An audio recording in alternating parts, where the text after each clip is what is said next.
नमस्कार, मैं पवन कुमार यादव, प्रवक्ता रसायन विज्ञान, जैन इंटर कॉलेज कड़ैल मैनपुरी से कक्षा 11 रसायन विज्ञान के अध्याय 3 तत्वों का आवर्ती वर्गीकरण और गुणधर्मों में आवर्तता के व्याख्यान 2 के अध्ययन हेतु आप सभी के बीच प्रस्तुत हूं। व्याख्यान 1 में अर्थात पिछले व्याख्यान में हमने आवर्त सारणी के विकास के संक्षिप्त इतिहास और मेंडलीव की मूल आवर्त सारणी का विस्तृत अध्ययन किया था। मेंडलीव की मूल आवर्त सारणी तत्वों के परमाणु भार पर आधारित थी, जिसमें परमाणु भारों के बढ़ते हुए क्रम में तत्वों को व्यवस्थित किया गया था। किंतु उस आवर्त सारणी में कुछ दोष पाए गए, जिसके आधार पर वह आवर्त सारणी असफल हो गई। यद्यपि उस आवर्त सारणी का भी रसायन विज्ञान के क्षेत्र में अत्यंत महत्वपूर्ण योगदान है। परमाणु क्रमांक की खोज होने के पश्चात तत्वों का मूल लक्षण परमाणु क्रमांक को माना गया और इस आधार पर आधुनिक आवर्त नियम और आधुनिक आवर्त सारणी बनाई गई। इस व्याख्यान में हम आधुनिक आवर्त नियम और आधुनिक आवर्त सारणी की संदर्भ में विस्तृत अध्ययन करेंगे। हम सीखेंगे कि किस प्रकार आधुनिक आवर्त सारणी बनाई गई और उसकी संरचना कैसे तैयार की गई, उस आवर्त सारणी के मुख्य लक्षण क्या हैं जो परमाणु क्रमांक पर आधारित है, तथा उस आवर्त सारणी में भी कौन कौन से दोष हैं। तो आइए आज के इस व्याख्यान में हम आधुनिक आवर्त नियम और आधुनिक आवर्त सारणी के संदर्भ में विस्तृत चर्चा करते हैं।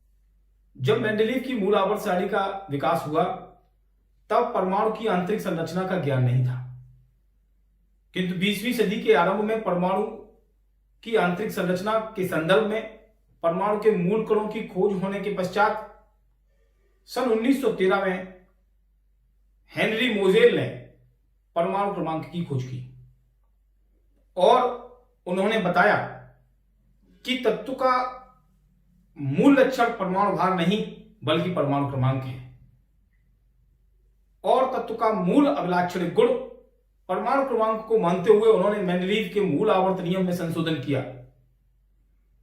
इस प्रकार आधुनिक आवर्त नियम दिया गया, जिसके अनुसार तत्वों के भौतिक एवं रासायनिक गुण उनके परमाणु क्रमांकों के आवर्ती फलन होते हैं और इस आवर्त नियम के आधार पर आधुनिक आवर्त सारणी का निर्माण किया गया। इस आवर्त सारणी में, जिसका हम आज अध्ययन करेंगे, तत्वों को परमाणु क्रमांकों के बढ़ते हुए क्रम में व्यवस्थित किया गया है और आधुनिक आवर्त नियम के आधार पर परमाणु क्रमांकों के बढ़ते हुए क्रम में तत्वों को व्यवस्थित करके एक संशोधित आवर्त सारणी बनाई गई। आइए अध्ययन करते हैं आज आधुनिक आवर्त सारणी का। आधुनिक आवर्त सारणी, जैसा कि आप देख रहे हैं चित्र में, इस प्रकार की होती है, जिसके संरचनात्मक लक्षणों का हम अध्ययन करते हैं। तो सबसे पहले इसमें यह जानते हैं कि इस सारणी में 10 क्षैतिज पंक्तियां, जैसे पहली पंक्ति ये कही जाएगी और दूसरी ये, तीसरी ये, चौथी ये, इस प्रकार 5वीं, 6वीं, 7वीं, 8वीं, 9वीं और 10 क्षैतिज पंक्तियां हैं, जिनमें परमाणु क्रमांकों के बढ़ते हुए क्रम में तत्वों को व्यवस्थित किया गया है।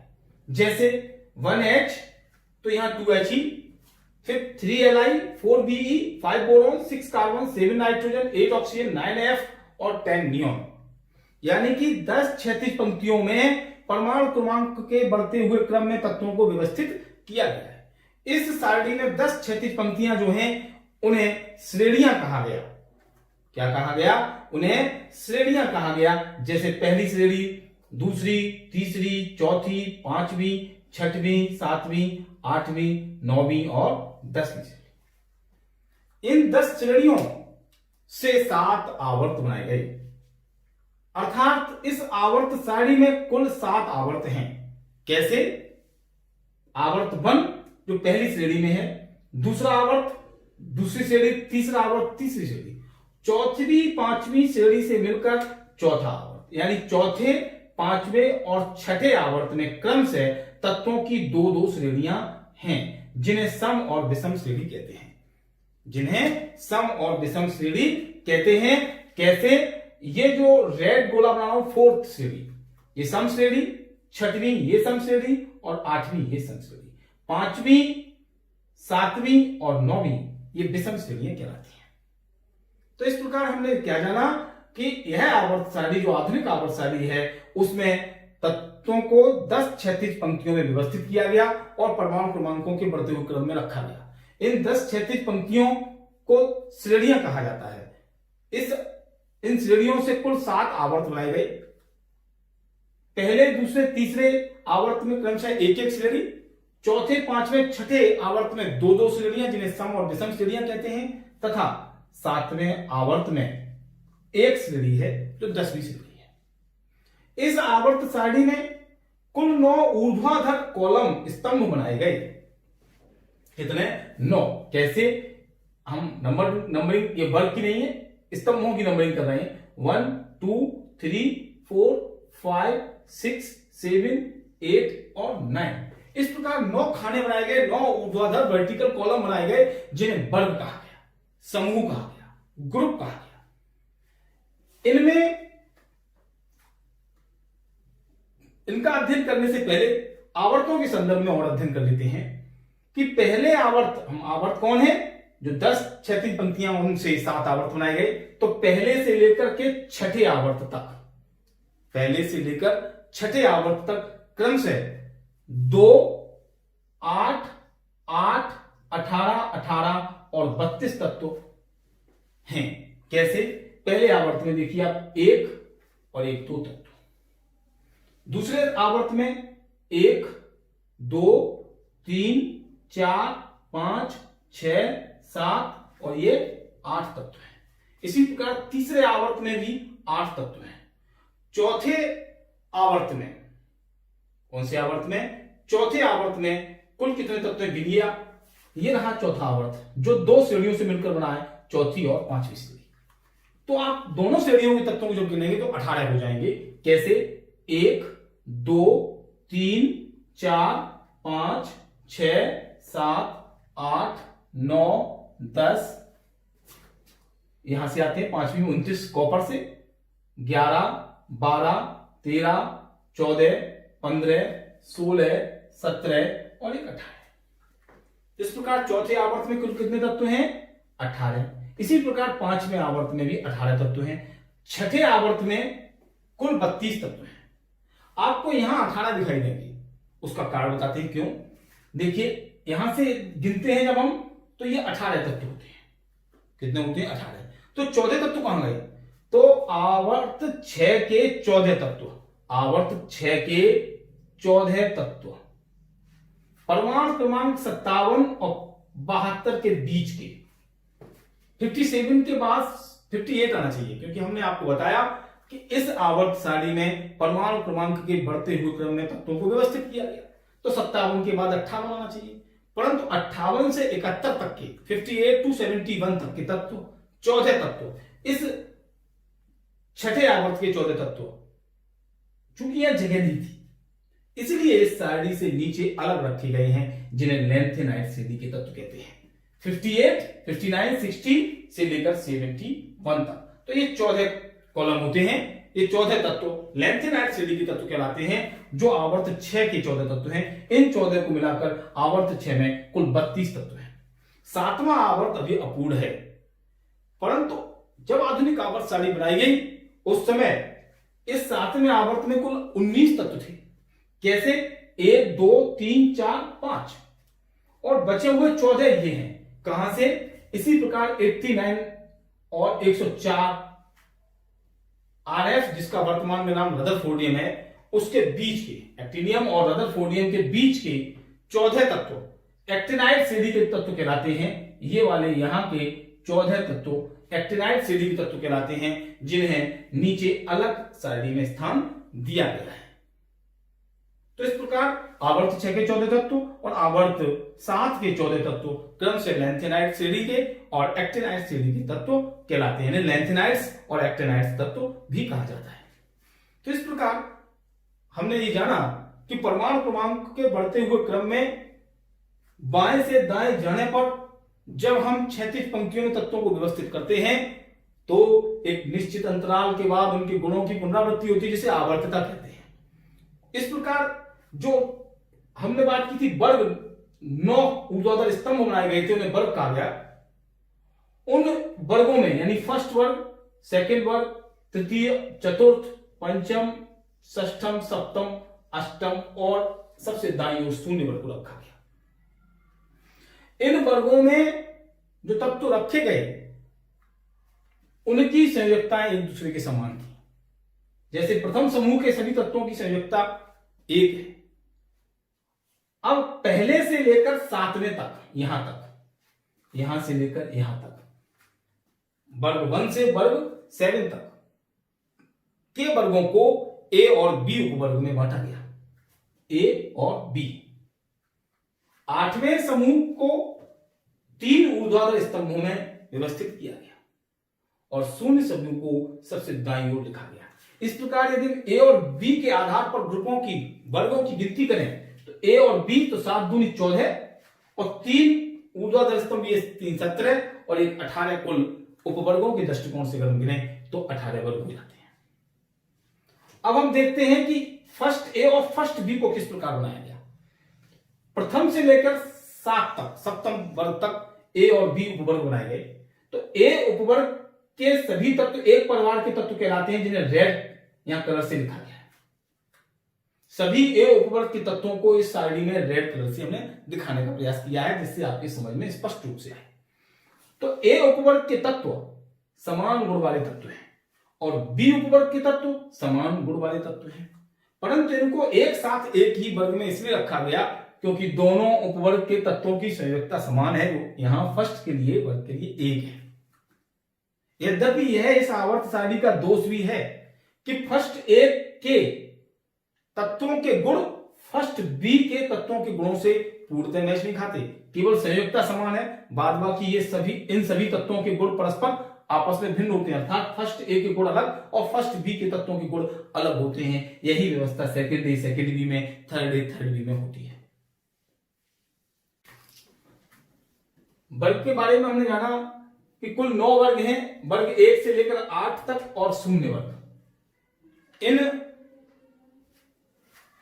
इन वर्गों में वर्ग 8 व शून्य वर्ग को छोड़कर वर्ग 1 से लेकर 7 तक के वर्गों को ए व बी उपवर्ग में विभाजित किया गया है।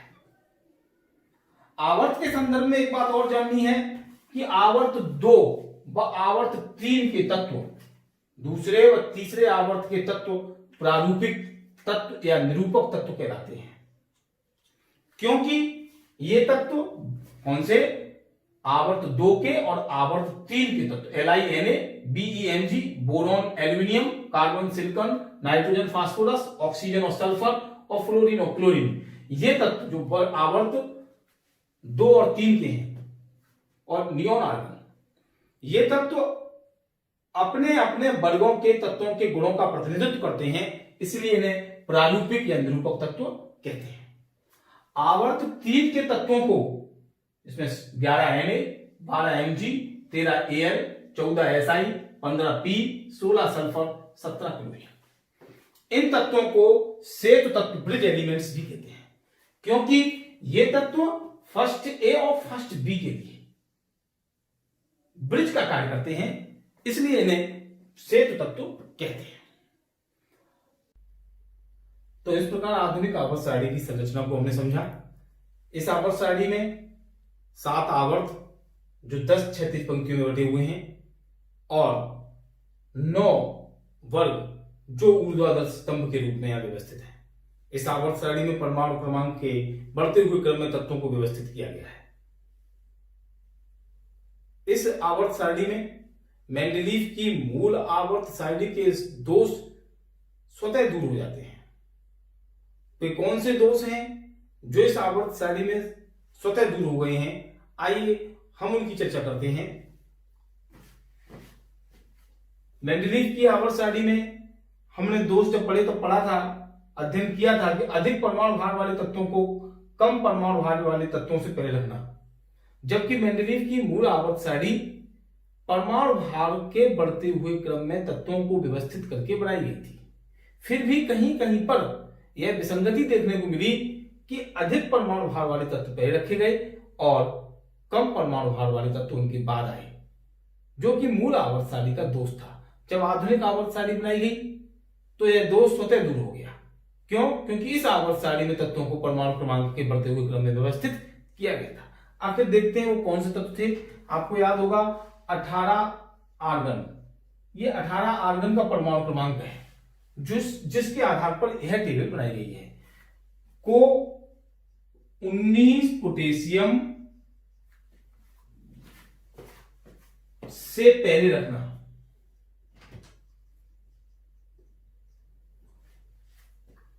मूल आवर्त सारणी में 18 आर्गन को पोटेशियम से पहले रखा गया था, आर्गन को पोटेशियम से पहले रखा गया था, जबकि आर्गन का परमाणु भार पोटेशियम से अधिक होता है। अतः उस आवर्त सारणी में आर्गन को बाद में यदि रखा जाता तो नियमानुसार होता, लेकिन वर्ग में समान गुण वाले तत्व रखने थे, इस वजह से आर्गन को पोटेशियम से पहले रखा गया था। इस आवर्त सारणी में आकर के यह दोष स्वतः दूर हो गया। इसी प्रकार 27 कोबाल्ट को 28 निकिल, यहां 27 और 28 क्रम से कोबाल्ट और निकिल के परमाणु क्रमांक हैं से पहले रखना। यहां हम देखें तो 27 कोबाल्ट और 28 निकिल स्वतः ही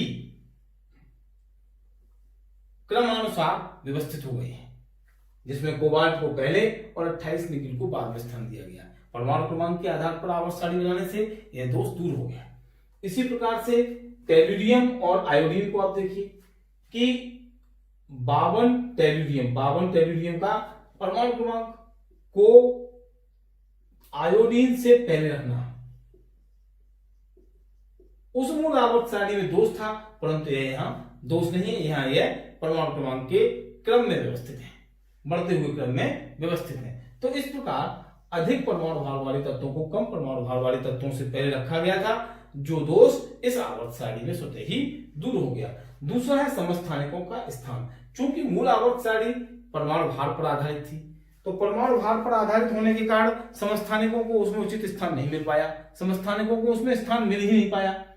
क्यों? क्योंकि किसी तत्व के वे परमाणु जिनके परमाणु क्रमांक समान किंतु द्रव्यमान संख्याएं भिन्न भिन्न होती हैं समस्थानिक कहलाते हैं। अर्थात समस्थानिक एक ही परमाणु के तत्व, एक ही तत्व के परमाणु होते हैं और उनके परमाणु क्रमांक एक होते हैं, समान होते हैं, एक जैसे होते हैं। जैसे 1H1, 1H2 और 1H3, ये तीन हाइड्रोजन की समस्थानिक हैं। अगर मूल आवर्त सारणी में परमाणु भार के बढ़ते हुए क्रम में तीनों समस्थानिकों को स्थान दिया जाए तो ये आवर्त सारणी में 3 जगह गिरेंगे, 3 स्थान लेंगे।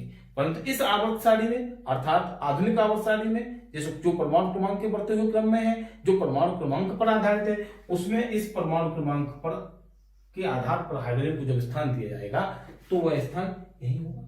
क्यों?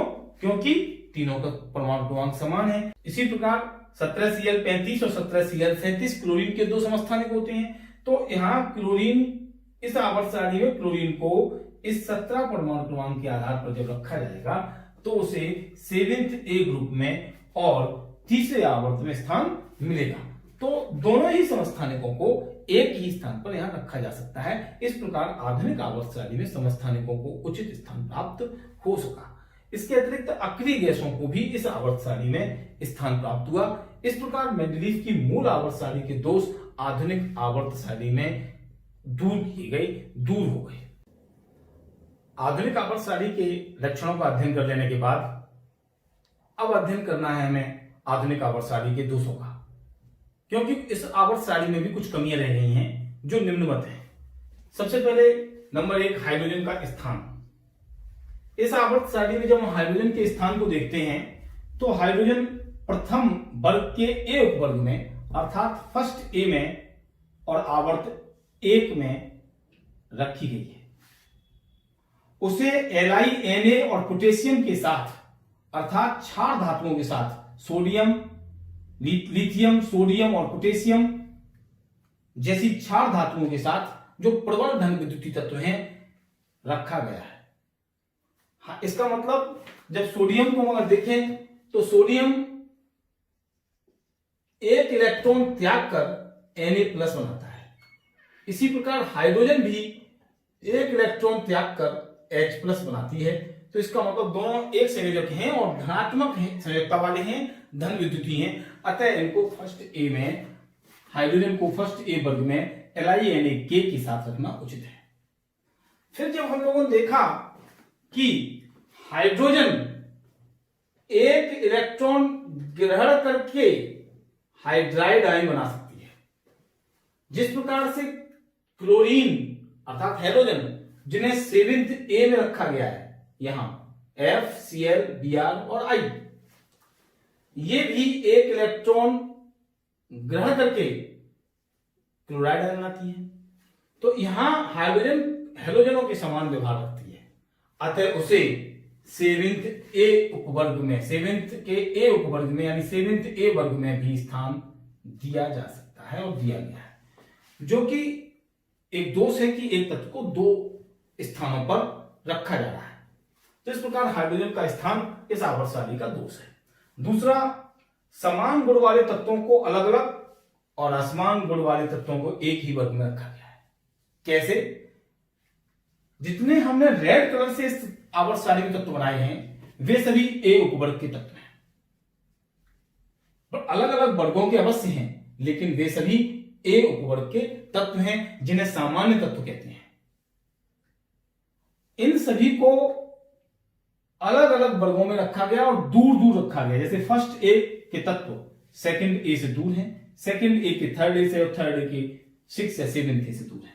वहीं दूसरी ओर ए उपवर्ग और बी उपवर्ग को एक ही वर्ग के एक ही ऊर्ध्वाधर स्तंभ में रखा जाना दोषपूर्ण है, क्योंकि अगर हम देखते हैं कि चौथे आवर्त में पोटेशियम और कॉपर 19K और 29 Cu जो चौथे आवर्त के फर्स्ट वर्ग में है, इन दोनों में संयोजकता समान होने के अतिरिक्त कोई भी समानता नहीं है।